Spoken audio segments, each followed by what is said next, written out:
Speaking of Italian little ditty, Joe. And I saw your head, Bob. You got a little move in you. This is good. Welcome, everybody. I'm Gina from Venissimo Cheese. And today, super special guest in the house is Joe Magnanelli. He is the executive chef of the Urban Kitchen Group, which a lot of people probably know contains such wonderful restaurants as Cucina Urbana, Cucina Enoteca, Cucina Sorella. Yep.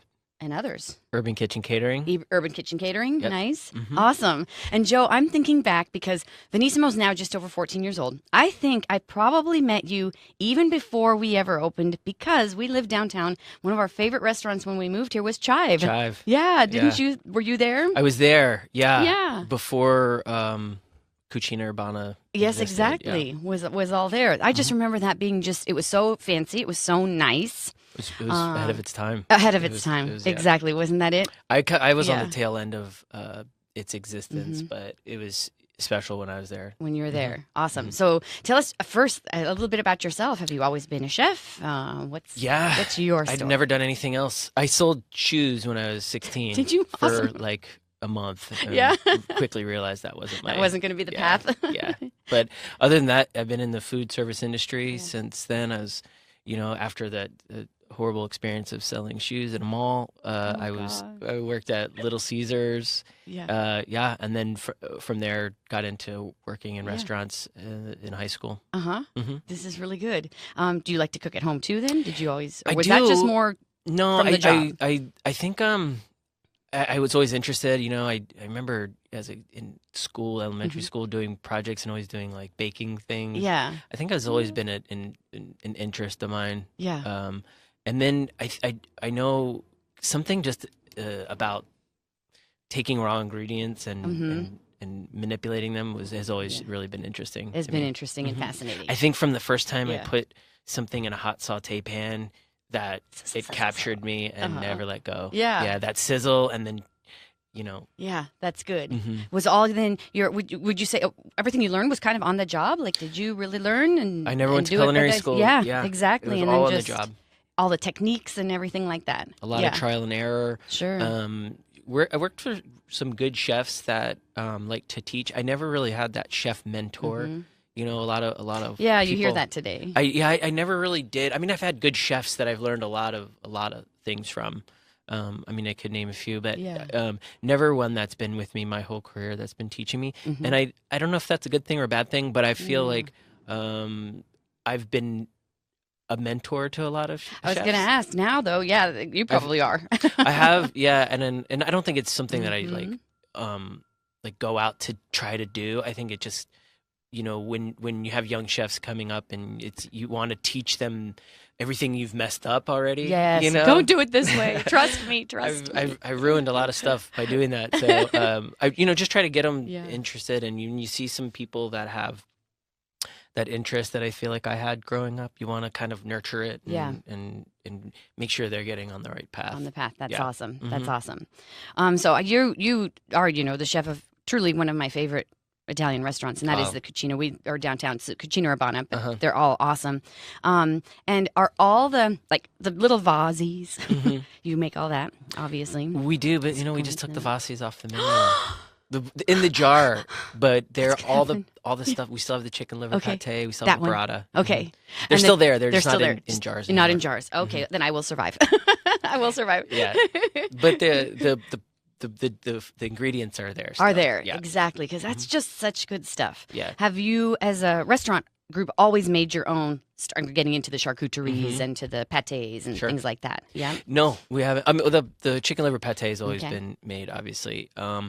Pates and things that don't take curing and aged curing, we haven't always done. Yeah. But that's one of those things. Going back to trial and error, it's one of those things. You kind of pick up a book and you're like, man, I want to try this, and then you start playing around with it, and then it turns into something, and then it's something that you're able to use in that form on the charcuterie board. Yeah, that is really good because you guys do a really nice board. And now with all these cured meats. Okay, I'm going to my tale of a cured meat because you're right. You see it like in an Instagram post or you on TV or something. I saw duck prosciutto. So I'm like, that sounds kind of fun. Duck, small, small piece of meat. I'm going to try to cure, do my own little duck prosciutto. And you know what? I will post this at noonontuesday.com just because we're laughing about this. Sure. And maybe you'll appreciate afterwards. But just, normal size of a duck breast. Sure. Did the salting and aging and everything and put it in the cheesecloth and everything. And so far, so good. So far, so good. And then I don't know if you'll approve of this or if it's good or not, but then I just hung it literally on a hanger in a dark closet for, I don't know, it was about a month, I want to say. Looking back, what did I do? Was that okay? Good start? Sounds good. This was my first dabble into curing meats. Everything sounds right. It was delicious. Oh, it was good. Yeah. See, Yeah. I think people get scared because it feels like raw meat just sitting out and not refrigerated. I mean, basically what you're doing is fermenting it. So yeah, it sounds good. I've wanted to do that. My wife won't let me hang meat around the house. Hang it in the closet. Yeah. Probably wise. But old wine refrigerators are great for that too. Oh, nice. Yeah. And that's the perfect temperature, kind of that 57-degree range. Or I had something? an extra one and gave it to one of my neighbors, and he's using it now and putting bacon and stuff like in there. That sounds so good. Yeah, I think something about that. 57 degrees. I think is the strike zone for curing. Okay, good to know. Never thought about that. And what was your first? Oh, well, go ahead. Just so you know, before they had like refrigeration, that's how they did it. Put it in cool, dark places in their cellars or in their basements and stuff like that. Yeah. And that's why like caves, you always hear cave-aged things. Yes. The dampness and the temperature is just perfect for that kind of stuff. That's how it was developed over time, is that taking that environment and recreating it into something that's a little more controlled. Right, sure, for the modern world. Although that's so ancient and so natural of a process and everything. I think it makes it better. It really makes it better. It we need, it's funny to watch things go back to where they all started in a lot of ways. If I had just a cave laying around, I would do it in there. Wouldn't that be good? We always were saying if there was only some cave here in San Diego that was discovered, then we could put cheeses and meats in it. Wouldn't that just be the best? And take it back to that. Cheeses too. It's the best, right? It's the same thing. And you're right. It was just like cheese. That's what's so interesting, just to talk about charcuterie and the cheese together. They go hand in hand. Right. Was the way to preserve that raw ingredient that otherwise would go bad. Right. You can't eat a whole hog in one sitting. Right. You need, how are you going to make that hog last through the winter, right? I think that's the fun part about it is, you get the whole pig in and you're like, okay, what are we going to do with everything, right? You've got to figure it out, and there's so many different things to do with it. It's like picking, okay, there's your 5 things that you're going to do with that. Well, we got the front shoulder. We could make spela, or we could grind it and put it into a salumi. You've got the whole belly section where you could make bacon, or you could make porchetta. Porchetta's not aged or anything, but I mean, it's pretty darn delicious. Awesome. You just said a word I don't know, spela. Spela, it's like cured from the front shoulder. Huh, okay. I got it. You didn't start with a pig. Did you start with a whole pig? No. What was your first dabble into the curing? Just making sausages first, I think, and casing them, right? And ruining a lot of those, of course. I'll talk about that a lot, because it literally is. It's like, you can read it in the book, and there's some really good books out that kind of talk you through the process and talk you through everything. Oh, nice. Like for a home, maybe maker type of thing? Yeah. Oh, yeah. I mean, the recipes are usually larger than what you probably want to do. Would want to make, yeah. But, and I don't know, I would love to get a whole pig at home, but where do you put it all? It's a lot. Sure, exactly. Once you break it all down, it's like, oh my God, there's so much. So it's good to have the space to do it in the restaurants. But you got to find these things, and the back leg, it's like, that's prosciutto, right? But not a lot of places have the space to be able to just have a leg hanging around for a year and a half. Exactly. Sure. So you gotta be strategic with it. Yeah. We've done some prosciuttos a few times. Oh, nice. We've had good luck with a couple times, and we've also opened and that's also the fun part. You don't know until you crack it open. You might be like, throw it away. Yeah. And you really had to do that? Oh, a couple times. And it's hard to know what happened. Well, you can kind of troubleshoot. Yeah. It's like, well, there's a thing called hard case where it's like it gets too dry too fast on the outside, and it doesn't allow it to dry all the way through the middle. It might, you might not have cured it, had it in the salt long enough. There's a lot of things. The prosciutto particularly is always one that's like the most rewarding, because minimum of 12 months to 18 months. You want it. We've done it where we've got little suckling pigs in before and just done little legs, little prosciutto legs. I was like 4 pounds? Yeah, what would they they're be? little tiny things, and then you know it's only like a 4 to 6 month thing, and they've been kind of fun. Oh, interesting.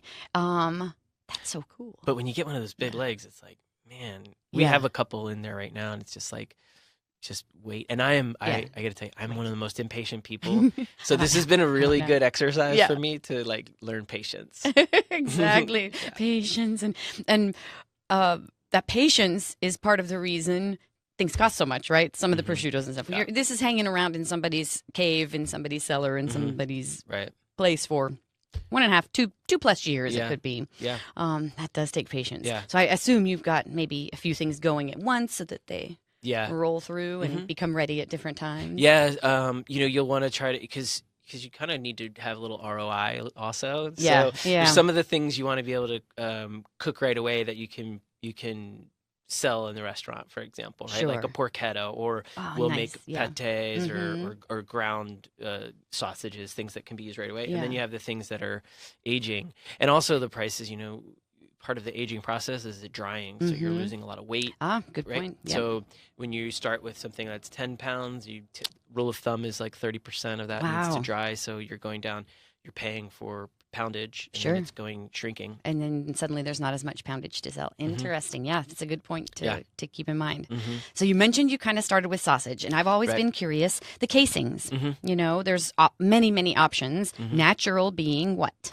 They're usually anywhere from hog casings to beef middles to beef bungs. Okay. And it can be any of those. And where do you get those? Do you get those where do you get those? Can you go to a butcher and ask? Order them.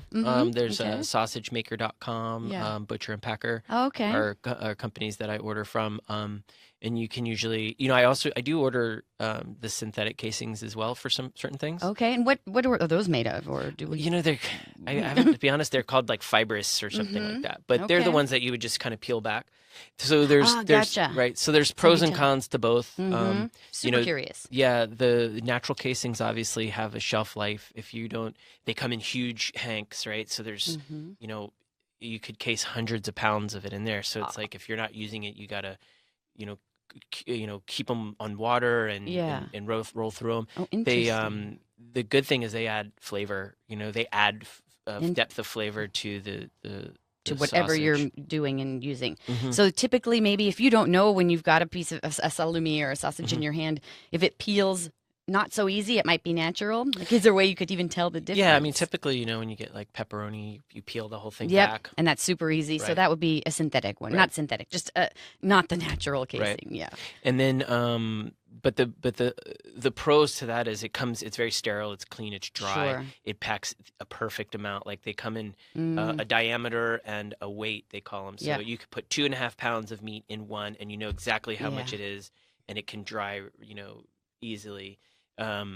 But it doesn't add much in terms of flavor. Exactly. More convenience. And when you have the natural casings, there's the whole point of everything is to dry it, and they're wet, so it makes it a little more challenging. We use them both. I think for different applications. I love making Genoa salami, which is the beef bung.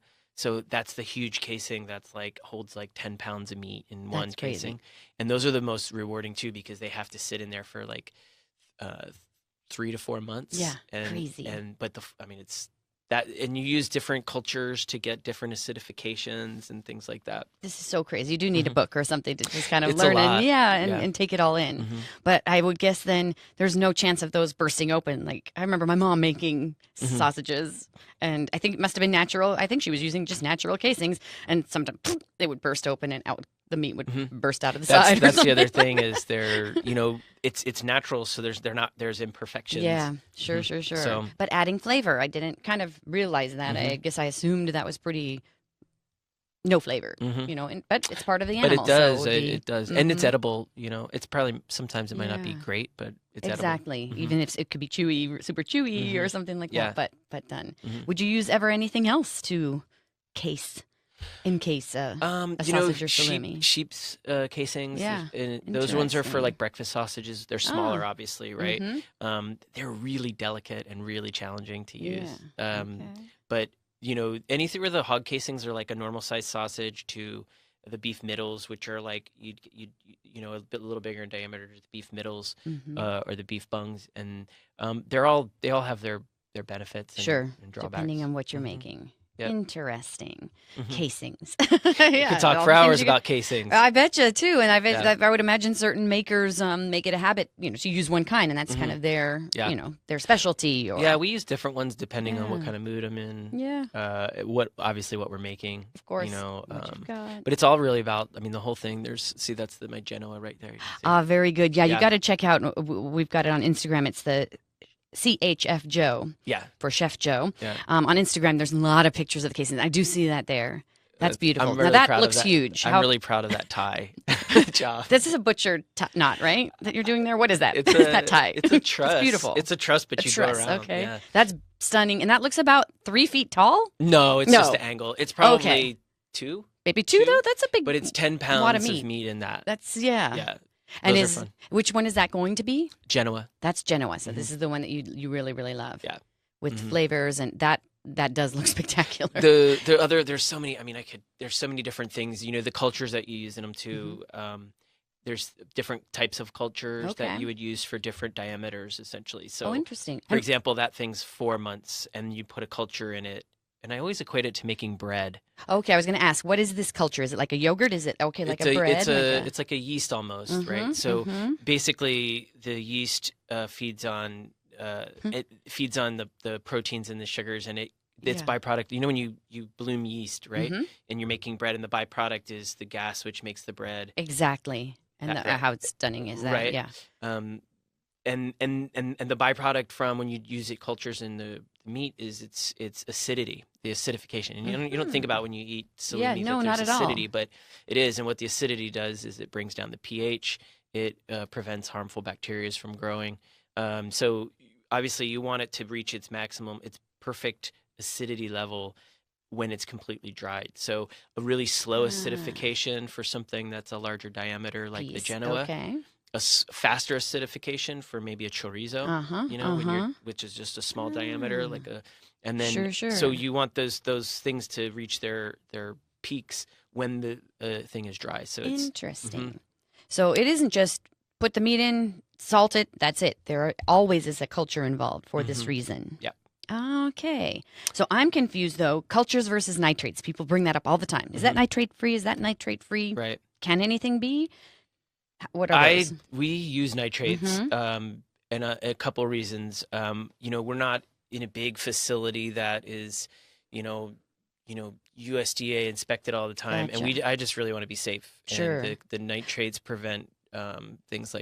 help prevent things like botulism. Okay, and something from growing, some bad bacteria from growing. So it is like just a preservative. It is. Would you call it that? Yeah. Kind of? I kind of subscribe to the Michael Ruhlman book when it comes to this. And when you don't use nitrates in that form, you have to put something in it as a preservative. And people used like celery juice as a concentrate, which contains nitrates in it. Interesting. Okay, so vegetables contain nitrates and nitrites, and so you have to put something in it. And whether it's celery juice, which people like to use because they say it's organic, for me, it's not as effective. And I'm really just want to be safe. I'm not looking to make anybody sick. And sure. And it's kind of like taking aspirin. Like if you take aspirin. When you have a headache or something, it's not harmful, it's not toxic. But if you take aspirin like 4 times a day every day, it'll be toxic then for you. Then it is. Right? Oh, that's a super analogy. So if you're eating salumi, all day long every day, you're probably not good for you. But right. I don't think people eat it. But you're not going to eat that much of the nitrates. I never knew that right. Some natural things, vegetable based, could have the nitrates. But this is just another.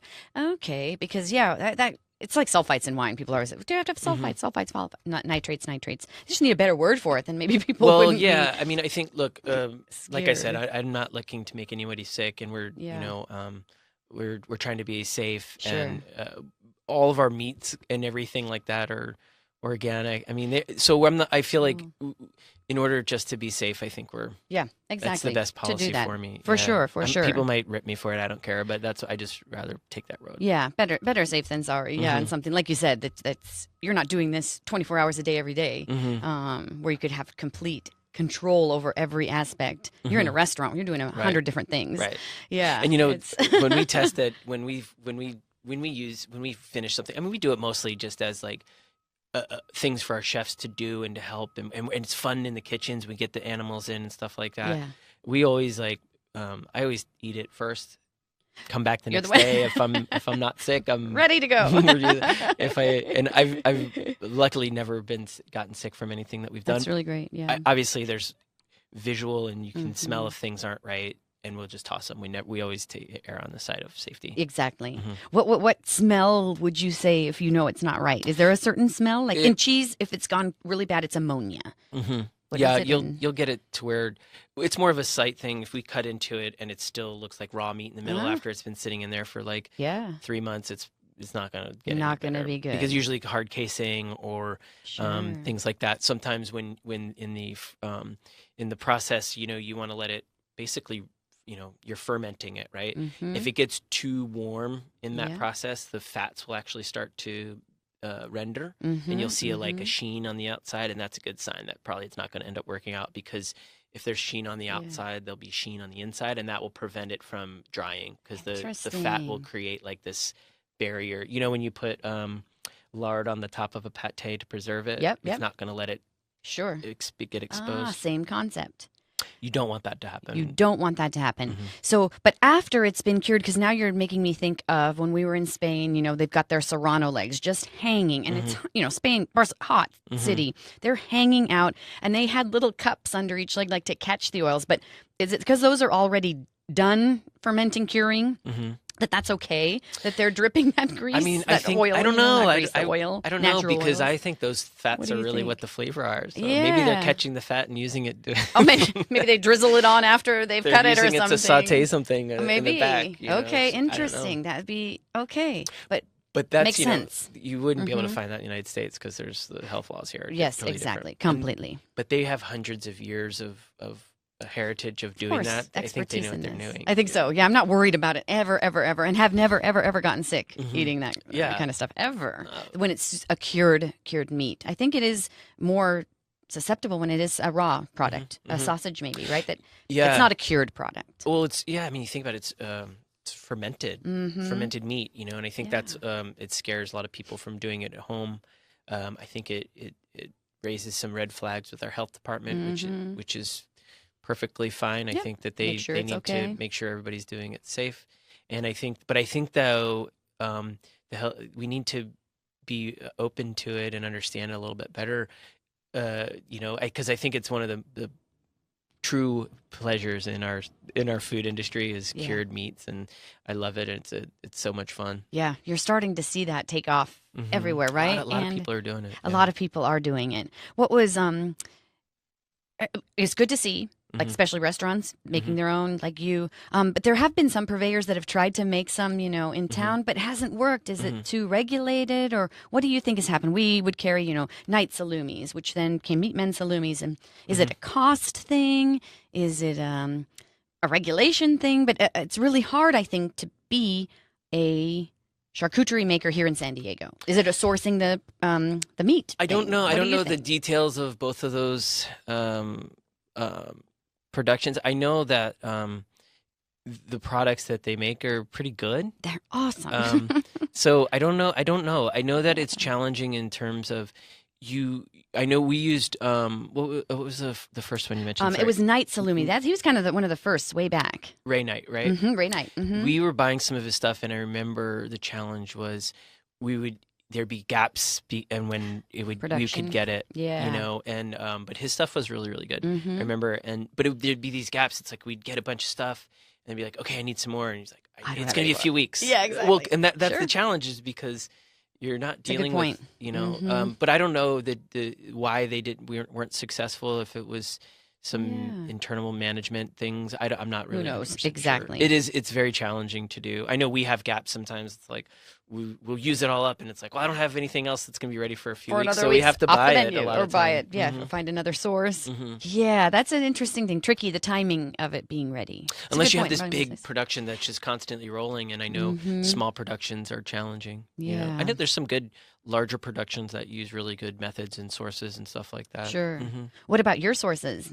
Mostly local as can be? Yeah, I think, it didn't start out that way. It was just Yeah. like buy some pig from some pork shoulder from, our vendor and learn it that way. I think it's gotten to where Jack Ford has been super instrumental in helping us. That's great. Always find stuff. And it'll be like, Jack will call me and be like, "You need a pig?" I'm like, "Sure, I'll take I got a pig." Yeah, exactly. He's like, well, "We have this event coming up," and I'm like, "Okay, we got to plan it like at least 3 months out because that's when I need it for it to be ready." Yes. So he's been awesome with that, and I really trust where what he does out there with the people that he works with in the farms, and I'm always happy with the product and the quality and everything. Sure, there's no question that you're starting with the basic awesome ingredient. Yeah, and he's Valley View Center, so what, 60 miles? How far? Yeah, it's in San Diego, very near San Diego, as near as you can be. Yeah. But he's I think. He should have a little more credit around this town than he gets because he does so much for our industry. And education and connecting, collaboration. Yeah, connecting people. It's great, and with what he does with the Very Good Foundation, and we're doing the Olive Wood Gardens thing that we.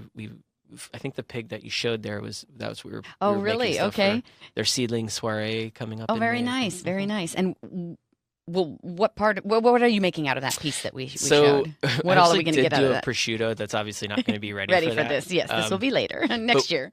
But we do have some soprasadas that are working, Nice. pancetta. Yeah. We're going to have a Coppa di Testa that's going to be for that. I'm going to actually we've got a few things. I can't remember everything off the top of my head. The Coppa Lonza are also going to be coming for that. Ugh. These are all so good. Yeah. I hope we have enough. Yeah, that looks like an awful lot of meat. But when you break it down, it ends up being a lot. But there's going to be a lot of people there, I think. Did you learn all about these meats just as you're making them and going? You're throwing out things that if you're in that charcuterie world, coppas and soprasadas. And what's your favorite? Do you have a favorite? I'd be like, what's your favorite kid? I know. What's your favorite kid? What's your favorite cheese? I know. It's the hardest question. Like I said, the most rewarding, I think, is when we have a successful prosciutto because of the time it takes. And it's just like precision. And the ones that take a longer time when they come out right. And when we get the stamp of approval from some of the Italian people that we work with, they're like, "Oh, this is good, huh?" Harsh critics. I'm like, okay, then I feel like validated. Yeah, very nice. How good is that? And that's something though. If you got it right and stuff, you could get this at. Do all the cucinas do this? Where do you do this? I only mostly? do it out of Cucina Urbana. Okay. And a lot of times, if I'll send some over to some of the other restaurants, but mostly it's just Cucina Urbana. It just has the facility. I don't have the facility to do it. So lucky me, because that's my closest one. I mean, it's not we. In all honesty, like it'll feature sometimes. Our charcuterie rolls aren't 100% that stuff. Like you said, sometimes it's like you understood. You have to make it really diligently on the schedule of making it consistently to do it. And sometimes it's time management where we're just so busy with other things. But when it features on there, we are always I think there's a couple things, and we'll always have some things that are cooked like pâtés.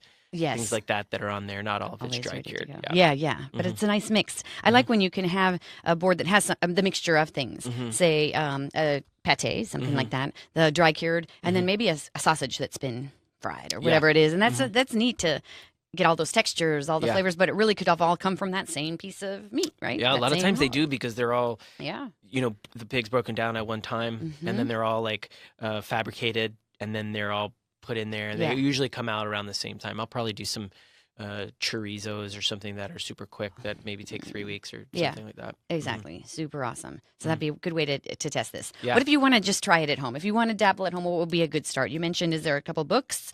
Michael Ruhlman's books I think are the best. There's one, Salumi.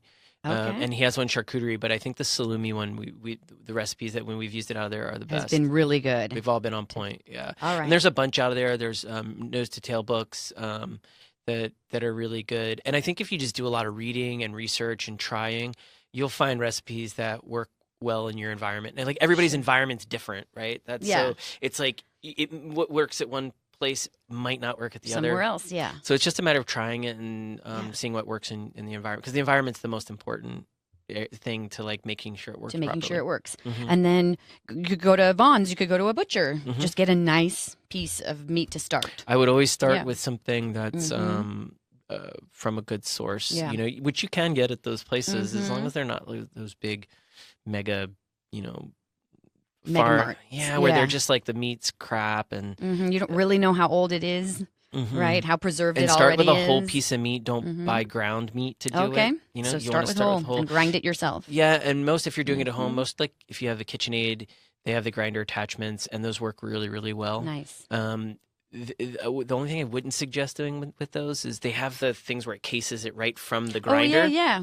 And that doesn't work because you really need to emulsify the meat. And so you have to, after it grinds, you have to put it in the thing and whip it, right? Oh, okay. So if you just take it right out of the grind, the meat's going to separate and it's not going to be a smooth paste. Interesting. So you'd want that. And I would seem that would be too susceptible to air pockets. And would that bring on molds or could it be really bad that way, right? You need that. No air is inside is bad. Air is bad unless you're blue cheese and you want it to you know what you're doing. You sound like you've done this. Only because it's so in hand with cheese. You know, you can put them together. The fermenting of things. You kind of see that now in all the different products. That Do you make cheese? Oh my gosh, I've dabbled in only the fresh ones, and I bow my hat to all the people that make the aged cheeses and some of the really hard. It's hard. Jack's cheeses are good. Jack's cheeses are fantastic. I just blessed are the cheesemakers. Somebody wrote a book.